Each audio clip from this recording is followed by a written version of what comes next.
So this is Kyria 26, and it's entitled here The Need for Transport. And we don't mean by this being able to use minibuses and cars and trains and things. We're talking about transport through either animal bodies or transport through plants. That is transport of materials that are needed throughout the body or the plant. And in this one, we're going to look at the heart and the structure of the heart. So first of all, it's talking about the circulatory system. Just a quick reminder, the circulatory system is made up of the heart, the blood and blood vessels, and its job is to carry oxygen and nutrients to the cells of the body. Now the heart is the pump that pumps the blood throughout the body. The blood is carried in the vessels, and the blood carries oxygen and carbon dioxide and waste nutrients. So looking first of all at the outside structure of the heart, and I've just got a heading up here called coronary arteries. Your heart is made up of muscle, and the heart muscle needs to be supplied by oxygen and glucose or nutrients. And in order to do that, there are certain arteries that do that, and I've got them labelled here. They're called coronary arteries. And you need to know about these, and it's quite often a question that comes up, or it has done in the past, and for some odd reason people never ever learn the name of these arteries that are on the outside of the heart, but they're known as coronary arteries. And if you ever see a heart diagram and it's like this, and it's got these arteries here and it's pointing towards it, they're looking for the name coronary arteries. So looking a wee bit more detail at the actual heart structure. So this diagram here is representing the heart structure, and the heart is made up of 4 chambers. And on this diagram, here's a chamber here, this is a chamber, this is one here, and this is one here. Now these 4 chambers, they're known, the top chambers here are known as atria, or atria is the plural. Singular over on this side here called the right atrium, and over on this side here called the left atrium. Now you'll notice as you're looking at this diagram that the right and the left look as if they're back to front. That is because you need to imagine this heart turned round and placed into the chest cavity. So when that happens, then the left side does become the left side and the right side becomes the right side. Now the chambers that are down at the bottom are called ventricles, and they are called the right ventricle and the left ventricle as labelled here.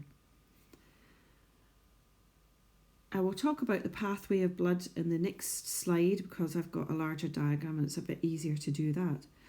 But I've got a general statement here that's saying that the right hand side of the heart over here, you'll see that it's coloured in that kind of bluish colour, and that side of the heart pumps what is known as deoxygenated blood.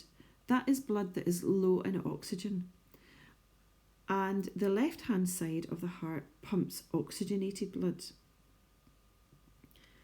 And we'll have a look in a wee bit more detail at this internal structure of the heart, this slide here. So on this slide here, you haven't got the blue and the red colours. It's a slightly different colour over at this side here, just representing the deoxygenated blood. And over on this side here is the oxygenated blood. So looking at our diagram, we've got over here our right atrium. Now what happens is that blood enters into this cavity, or this area here, via the vena cava. And the vena cava is the main vein that is running into the heart. Now in this diagram here, it's just represented as one vessel. There's actually 2 of them. And sometimes you see a diagram with an upper and a lower vena cava. But in this case here, it's just represented as one vessel coming in. And the heart comes into this right atrium here, and then it passes from the right atrium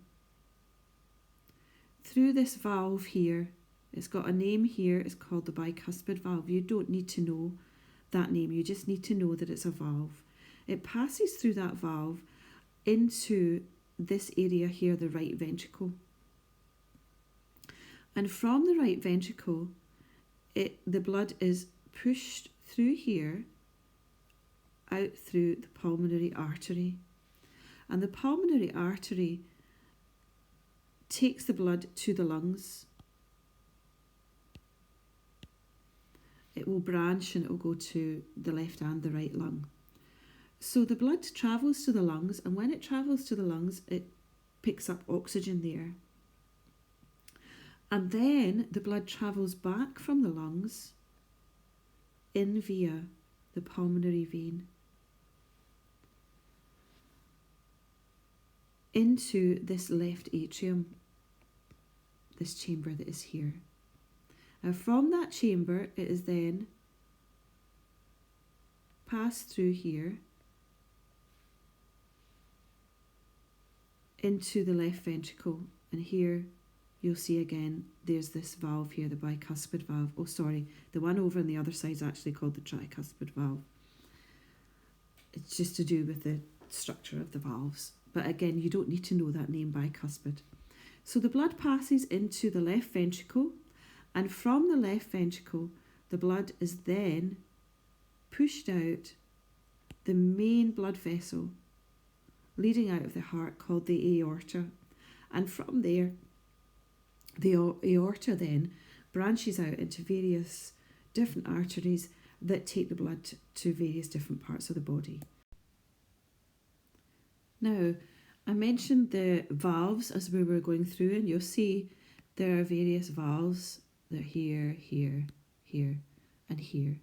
And the function of these valves is to prevent backflow of blood as the blood is flowing through the heart, so that as blood is flowing through, for example, here from the right atrium to the right ventricle, the valves will close after the blood has been pushed from the atria down into the ventricle, and that prevents the blood backflowing back into the atria.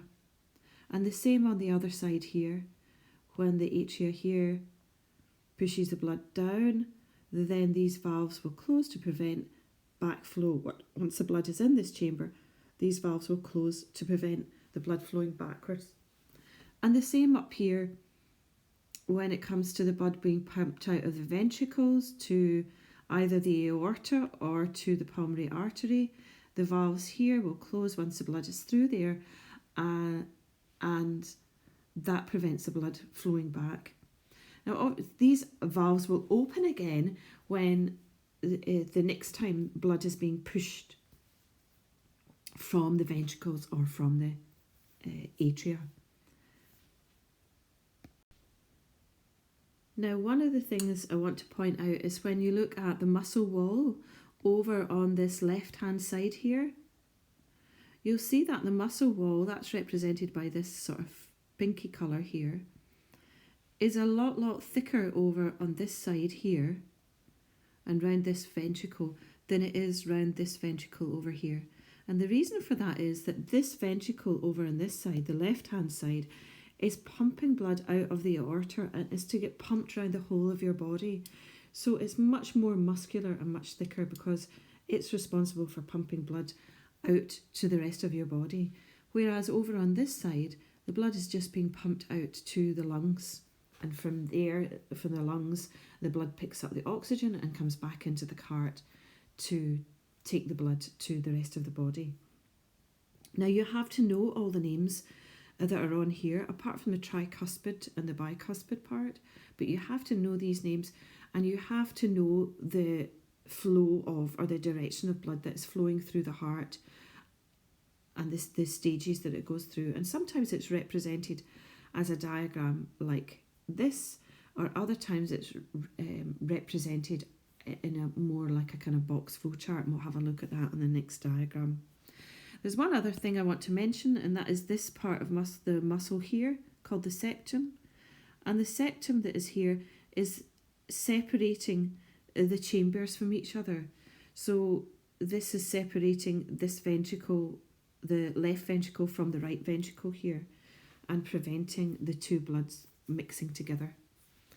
So having a look then at our next diagram, that is looking at the pathway of blood through the heart, and I said that sometimes it's represented as a kind of box diagram, and you have to be able to start at any point and name the chambers and blood vessels that the blood travels through. So think about the heart that we were looking at before. What we need to do here is, this is our heart represented here as a square, and so we've got our right hand side over here, our left hand side over here, and we're thinking of blood coming into the heart, and it will come in via the vena cava into the right atrium. From the right atrium, it will then travel to the right ventricle. And from the right ventricle, it will then travel out via the pulmonary artery up to the lungs. Oxygen is collected in the blood in the lungs there, and then it travels back, the oxygenated blood, via the pulmonary vein into the left atrium, then to the left ventricle, and then it will travel out the aorta and then round the body. So it was just to let you see that diagram, because sometimes this sort of diagram comes up and it can be sometimes a wee bit confusing when you've got used to looking at something that looks like a heart shape. And that is a summary of the structure of the heart that you need to know at National 5. I'll add some other videos on your iTunes U as well that you can watch